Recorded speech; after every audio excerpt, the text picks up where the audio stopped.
morning, dear students, and all my dear friends. Welcome to all of you. And today I am sharing you some words to explain and express your feelings to others. How can we say that him, thanks, or many other things that you are eligible to speak English. तो हम लोग आज इस video में आज spoken class का जो number 3 video है, आज मैं आप लोग के सामने एक छोटी छोटी वर्ड्स को बताऊंगा और उससे किस प्रकार से प्रयोग करेंगे, कहाँ करेंगे, कैसे करना चाहिए। जैसे कि हम लोग जानते हैं कि हिंदी में किन्हीं के नाम में आप जी लगाकर बोलते हैं, ठीक है। राम जी, सोहन जी ऐसा बोलते हैं, कहाँ गए जी ऐसा बोलते हैं। मतलब जी लगाने का मकसद होता है कि हम उन्हें क्या करते हैं, रिस्पेक्ट करते हैं, रिस्पेक्ट दे रहे हैं, रिस्पेक्ट देने की भावना से हम जी लगाते हैं हिंदी में, ठीक है, ऐसा बोलते हैं ना। लेकिन इंग्लिश का लैंग्वेज ऐसा नहीं है कि आप उसमें जी लगाएं।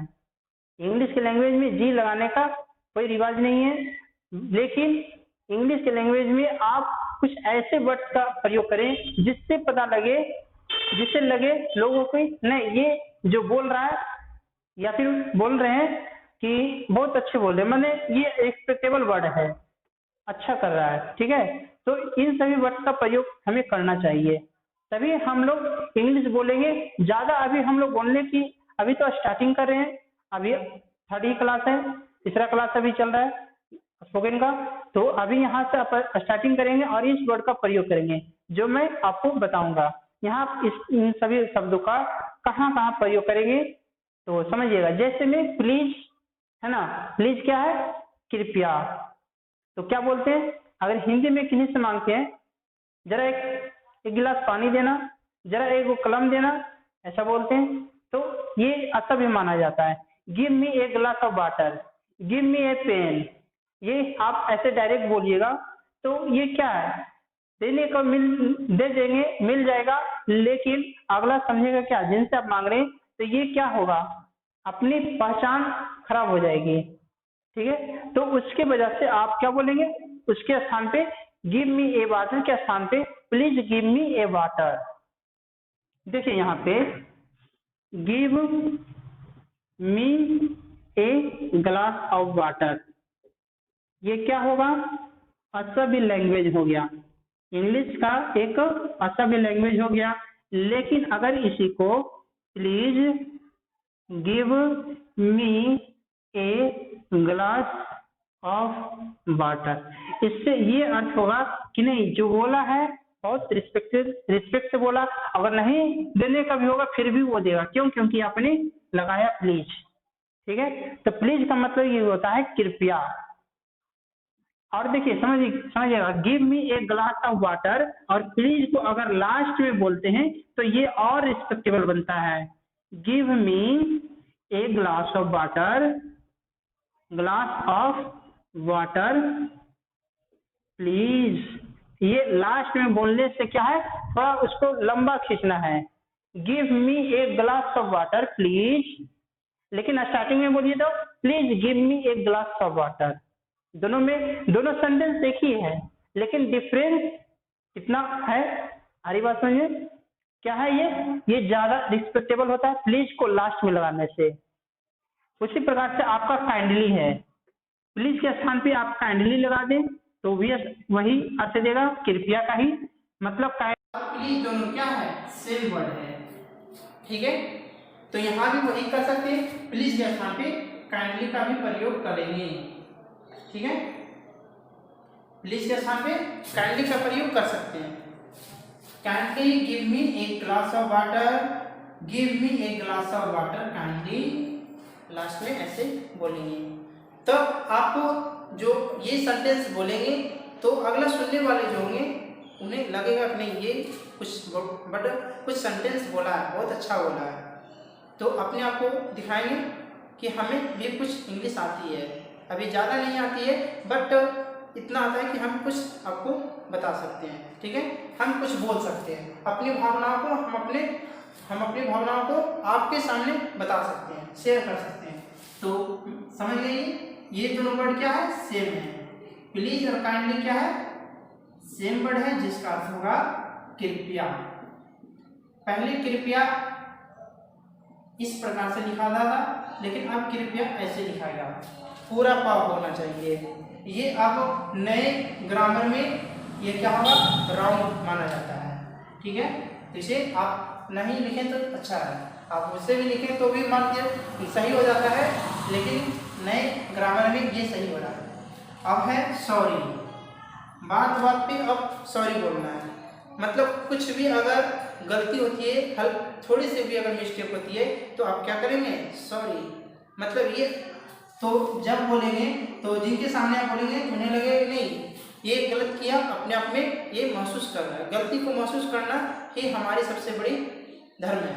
ठीक है, सबसे बड़ी कर्तव्य यही होनी चाहिए कि जब हम कोई अगर गलती करते हैं तो सॉरी बोलना चाहिए।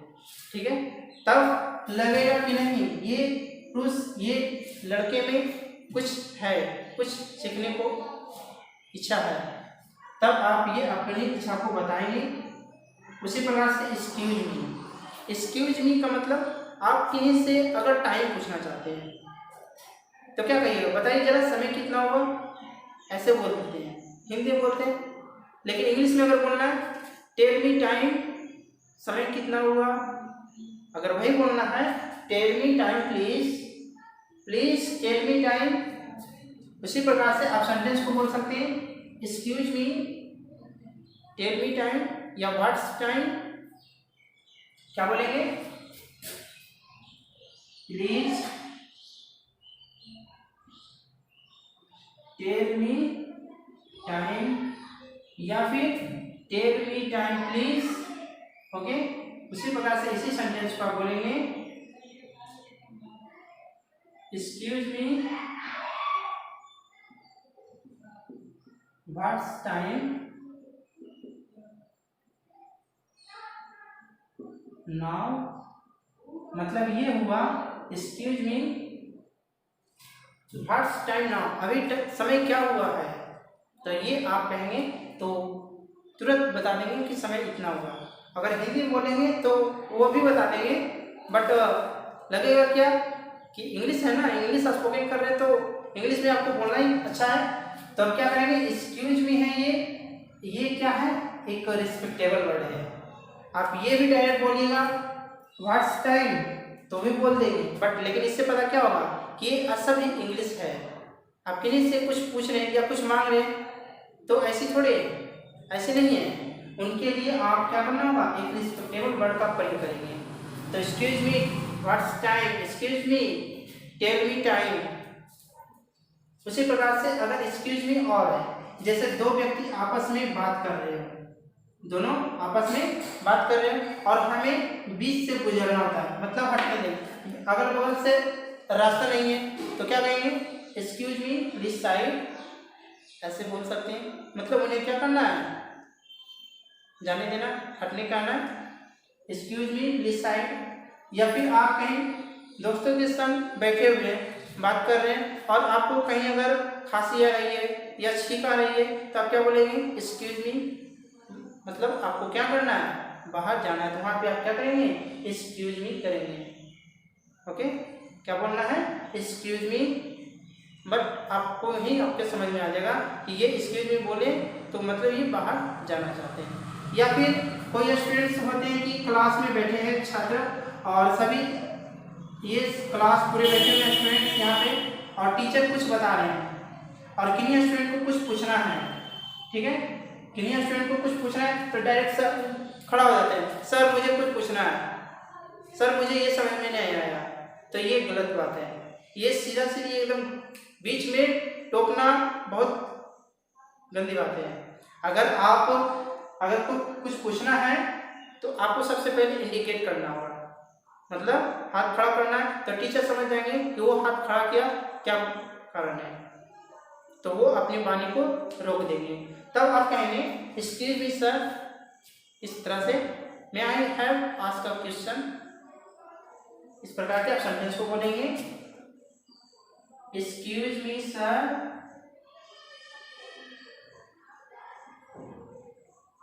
मे I ask a question, ask a question,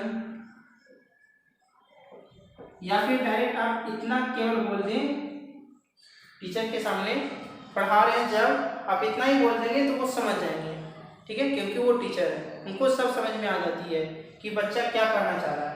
तो इसकी भी सर करेंगे, डायरेक्ट बोलेंगे हाँ बोलिए क्या, बताओ क्या बात है, ठीक है।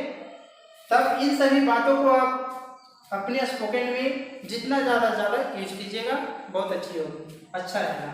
वेलकम, वेलकम क्या है, और एक है आपका थैंक्स, समझिएगा इन दोनों वर्ड को एक बार। तो क्या है ये वेलकम और थैंक्स, जब आपको कोई अगर किन्हीं से मदद कर देते हैं, आपको कोई अगर मदद करते हैं या आप किन्हीं को मदद करते हैं, ठीक है, तो जब आपको कोई अगर मदद करते हैं, हेल्प करते हैं, या फिर कुछ आप किन्हीं से मांगे या फिर बोले कि कलम दीजिए, please give me a pen, या please give me a glass of water, इस तरह से आपने मांगे और वो दिए, तो आप वहां पे कह सकते हैं thanks, thanks a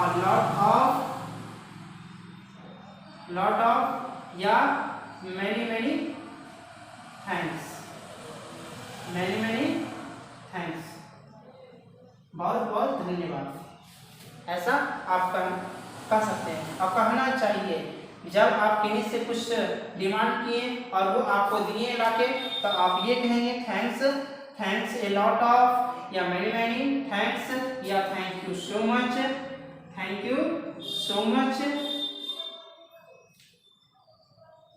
thank you so much, so much, ये सभी वर्ड्स का प्रयोग आप कर सकते हैं धन्यवाद करने के लिए। तो जब आप ये बोले या फिर आपसे किन्हीं कुछ पूछा या फिर जैसे टाइम पूछे तो आप बता दिए, तो अगला आदमी कहेंगे जो बोले पूछे टाइम, वो कहेंगे आपको थैंक यू सो मच या thanks a lot of, thanks, तो आपको करना है वहां पे वेलकम, ठीक है। आई बात समझ में, कहाँ पे क्या करना है, अगर जब आपको कोई बोला गया, आपको कोई बोले thanks, thank you so much, तब आप कहेंगे वेलकम, ठीक है। लेकिन अगर आपने किन्हीं से टाइम पूछा और उन्होंने बता दिया, तब आप कहेंगे thank you, thanks, many many thanks, ये सही वर्ड्स का प्रयोग करना है। और जब आप ये बोलेंगे तो उधर से रिप्लाई आएगा वेलकम का, ओके। तो अब ये समझ गए कि वेलकम और थैंक्स का प्रयोग कहाँ करेंगे, ठीक है। तो अब है आपका that's alright, that is alright, या फिर सॉरी। एक बार फिर से सॉरी पर मैं बात करना चाहूंगा, देखिएगा क्या है दैट्स, ये दैट इज ऑलराइट जो है, इसको दैट्स ऑलराइट भी बोल सकते हैं, क्या बोलेंगे, दैट्स ऑलराइट। समझिएगा क्या है, जब आप कुछ काम कर रहे हो या फिर कोई आपसे बड़े लोग आपकी कुछ गलती कर देते हैं या फिर वो खुद कोई छोटी मिस्टेक कर देते हैं, तो वो बोलेंगे आपको सॉरी, ठीक है। अगर आपसे बड़े कोई अगर हैं और कुछ उनसे मिस्टेक हो गया तो वो सॉरी बोलते हैं, तो आपको कहना है दैट्स ऑलराइट, मतलब कोई बात नहीं, या फिर दैट्स ऑलराइट के स्थान पे आप डोंट वरी कहेंगे, डोंट वरी कोई बात नहीं, इट्स ओके कहेंगे, ठीक है, इट्स ओके कहेंगे, डोंट वरी, या फिर that's alright, that is equal to that's alright, ऐसा ये व्यक्त किया जाएगा।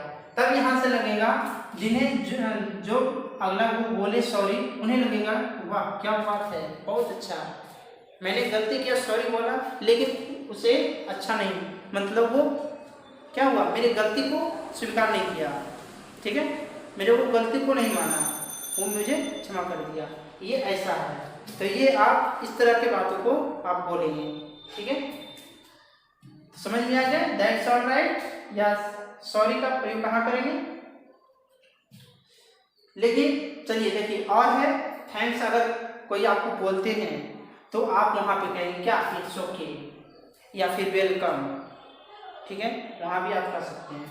ज़्यादा बेहतर है वेलकम कहना, ठीक है। अब है आपको pardon, allow me, after it's my pleaser. Pardon में ये पार्डन है मतलब क्षमा, क्या करना है, क्षमा। तो अभी मैंने बताया कि आप बीच क्लास में बैठे हुए हैं और टीचर कुछ पढ़ा रहे हैं या फिर कुछ बोल रहे हैं, आपने नहीं सुना, उनकी बातों को नहीं समझे, तब आप कहेंगे pardon me sir. Pardon me का मतलब हुआ, पार्डन मी कहें तो इसका मतलब हुआ कि जो सर बोल रहे हैं वो सर समझ जाएंगे कि आप वो कहना चाह रहे हैं कि बात को दोहराइए, ठीक है। जैसे मैंने कुछ बोला, ये सेंटेंस में कुछ बोले और मैंने नहीं सुना, ठीक है, मैंने बोला और आपने नहीं सुना, तब आप कहेंगे pardon me. Pardon me Hindi में क्या कहेंगे, नहीं सुने सर, फिर से बोलिए ना, क्या सब बोले सर, नहीं सुने, तो वही बोलना है इंग्लिश में। डायरेक्ट आप बोलेंगे पार्डन मी, तो क्या बोलेंगे, फिर से रिप्लाई करेंगे, मतलब क्वेश्चन को फिर से रिपीट करेंगे कि मैंने ये बोला, ठीक है। तो क्वेश्चन अगर कोई बात, क्वेश्चन ही क्यों, कहीं भी कोई बात अगर नहीं सुने, दोबारा पूछना हो, दोबारा करने के लिए कहना हो, तो आप क्या कहेंगे, पार्डन मी, ठीक है। क्या करना है, पार्डन मी। इसका अर्थ होता है क्षमा करें, क्षमा करें, मतलब फिर से दोहराइए। ये सभी वर्ड्स इसमें अर्थ इंक्लूड है, शामिल है उसमें। एलाउ मी, एलाउ मी मतलब अनुमति देना है, एलाउ मतलब अनुमति देना, आज्ञा देना। तो समझ में आ रहा है कि कुछ करना है, खेलना है, तो क्या कहेंगे, एलाउ मी, मुझे आज्ञा दीजिए, टू प्ले, खेलने के लिए मुझे आज्ञा दीजिए, allow me to write, allow me to eat, allow me to speak, मुझे बोलने के लिए अनुमति दीजिए। ऐसा ये सभी वर्ड को प्रयोग करेंगे, okay. After you, after you का मतलब क्या है, आफ्टर मतलब समझ में आ रहा है, के बाद, ठीक है। तो आप जैसे कुछ काम कर रहे हैं या फिर कुछ जैसे कहीं दोस्तों के सामने बैठे हुए हैं और आप सबसे छोटा हैं और सभी लोग सीनियर आपसे और आप जूनियर हैं, तब क्या कहेंगे, वहाँ पे टेबल पे क्या गया, नाश्ता मिल गया, ठीक है, नाश्ता मिल गया, तब क्या करेंगे, नाश्ता मिल गया तो कहेंगे, वो लोग कहें कि चलो उठाइए सब अपना नाश्ता कीजिए, तब आप वहाँ कहेंगे आफ्टर यू, मतलब आप कीजिए, मैं भी करूँगा आपके बाद। आप वहाँ छोटा है, जूनियर है, तो जूनियर सबसे पहले काम करेगा, कोई चीज़ करेगा, कोई बोलेगा कुछ नहीं। अगर कुछ बात बोलनी है किसी भी मुद्दा पर कि ऐसा है जैसे कि अभी लॉकडाउन है, तो इसके बारे में कुछ बोलना है, तब क्या कहेंगे, आफ्टर यू प्लीज से एट फर्स्ट यू, सबसे पहले आप बोलिए, मैं आपकी बातों को सुनूंगा, ठीक है, आपके बोले गए बातों को मैं फिर से उसे कुछ रिपीट करना चाहूँगा। तो यही करना आपको, आफ्टर यू प्लीज, ठीक है। तो ये सभी वर्ड्स आपको क्या करेगा, आपके अंदर की भावनाओं को जागृत करता है, तो इन सभी को प्रयोग कीजिए। आगे है it's my pleaser. It's my pleaser क्या है, इट्स माई प्लीजर है कि यह मेरी खुशी है, ठीक है, यह मेरी सबसे बड़ी खुशी है। इट्स माई प्लीजर, जैसे आपको अगर कोई थैंक्स करते हैं या फिर जिनसे आप मिलते हैं तो क्या कहते हैं, वो कहते हैं आपसे मुझे अच्छा कोई दोस्त मिल नहीं सकता है, आपको कोई कहते हैं, तो आपको अगर ऐसा कोई कहते हैं कि आपसे मुझे कोई अच्छा दोस्त नहीं मिलता है, तो वो कहेंगे क्या, इट्स माई प्लीजर, यह मेरा सौभाग्य है, ठीक है। अगर आपके कोई अच्छे फ्रेंड हैं तो आप वहाँ कहेंगे इट्स माई प्लीजर, यह मेरा सौभाग्य है, that you have my friend, कि आप मेरे दोस्त हैं, आप मेरे मित्र हैं। तो ये सभी शब्द का प्रयोग आप स्पोकन में ला सकते हैं और अपने अंदर जो आपकी इंग्लिश बोलने की भावना है, बोलने की एक्साइटेड है, उसे आप जगाइए, बोलने की जो इच्छा है वो उसे आप जगा सकते हैं, ठीक है। तो धीरे धीरे इन सभी वर्ड्स को आप प्रयोग कीजिए। Allow, excuse, sorry, welcome, thanks, many many thanks, thank you so much, बात बात में ये सभी शब्द का प्रयोग करना चाहिए। ठीक है, तो आज ये डे 3 में हम लोग ये सीखें कि अपनी बातों को किस प्रकार से प्रकट करेंगे, छोटी छोटी बातों को कैसे बोलना चाहिए। ओके, तो हम लोग अब नेक्स्ट क्लास में, नेक्स्ट डे में पढ़ेंगे कुछ और सेंटेंस को। Okay, thank you.